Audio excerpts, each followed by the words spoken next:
5 best places to live in the world. Portland, Oregon.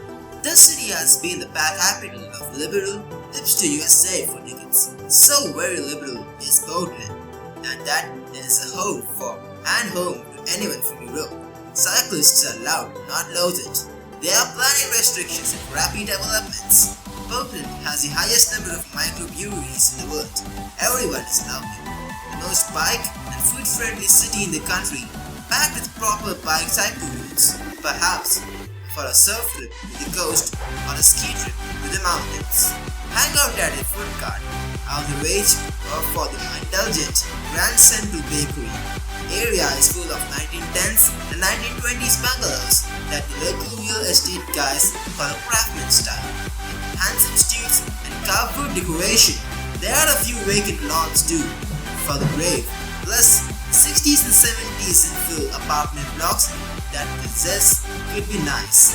Look out for the main drags like Mississippi and the Interstate regeneration projects. Next up, Pauli, Hamburg. The truly adventurous should spurn Berlin for Germany's second city. It is almost on the Baltic and plus it's home to Hafen City, the biggest spot of urban regeneration here in Europe. Despite stellar architecture and some community-minded planning by the old red light district St. Pauli, just along the Elbe and to the north around Carolinenstrasse and Sesame Street have been quietly simmering with the revival. This was a hotbed of radicals in the 1970s and 80s, and it still hums with alternative living. Only there's better coffee.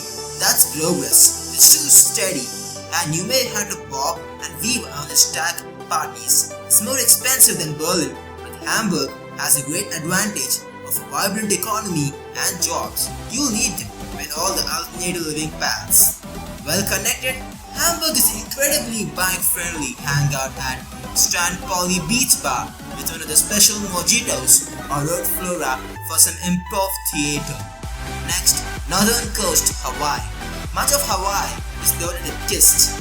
Here, there is none. The northern coast of Maui, where you go utterly detached from reality. This place is so laid back, much of it has a 15 miles per hour speed limit. Don't even think about pineapples and grass skirts, but do think about surfboards. This is where it all began. Much of Hawaii is overloaded with kissed. Here, there is none. Okay, avoided at dusty. Mostly the northern coast comprises a series of tumble-down, laid-back bars, waterfalls, surf spots like lush jungle, and communities of writers, artists, avocados, and guavas are as common as nettles here. As are whales. Everyone will soon know your name. The place is exceedingly friendly and community-minded. By the Clancho, this is where the Japanese go on holiday. And if a place can get the Japanese to relax and try surfing, it might even work for you. Hang out at Pauwela Cafe on West Kuiaha Road. They do a mighty coffee. Next up, Cihangir, Istanbul. This is an Orhan Pamuk kind of neighborhood. On account of Turkey's screwing of both the EU and the East Asia, the past decade has seen the city turn from lovely, if decrepit museum's piece to lovely, if decrepit museum's piece with great bars, economic growth, and an okay public transport system. Not all of the change has been for the best, but spots like Cihangir make it all seem worthwhile. This is an Orhan Pamuk kind of neighborhood. You'll still pass wood-turning workshops, button-wear houses, and old ice cream parlors endured for the dark, urbane bookstore. It still feels old and ancient and unrestored for a bit shabby. There are still whiskery grocers who deliver figs to the door. The dervishes still whirl up at the hill to the Galata Lodge. Only now there's a great rooftop bar or 6 views over the Bosphorus and a good modern art gallery at the bottom of the hill. What with culture and economics so shifted to the east, this feels like where the world begins. The case against earthquakes. They are waiting for a big one, and who knows what horrors lies within those tethering apartment blocks. Be sure you get a very good structural survey. Those views come with a price. Exceedingly steep hills which turn to white wafer raft courses in rain showers. Hang out at the Susam Sokak, Sesame Street, is a laid-back cafe by name, a slinky cocktail pub at night. Good place to pretend to write a novel.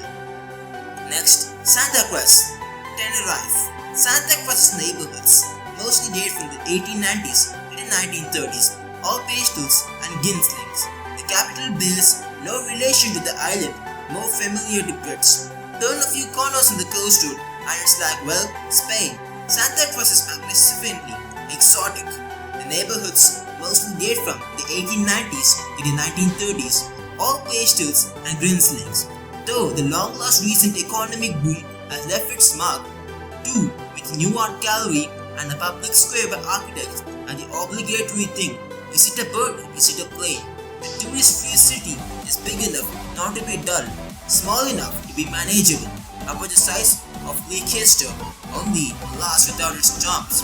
Although Santa Cruz does have bright panaceas filled with orange trees and dark drowsy coffee bars full of old men playing dominoes, as well as brilliant food market.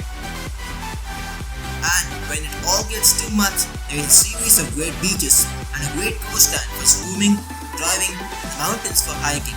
Hang out at Cafe Numancia for a fresh treasured Naranja watching the park life, then Cafe del Prince for a nice cool coffee. So, that's it. Right, this is 5:25 minutes I show in this video. If you want for more, just like and subscribe to this channel. I've taken the inputs from theguardian.com and I'll give the link in the description box below.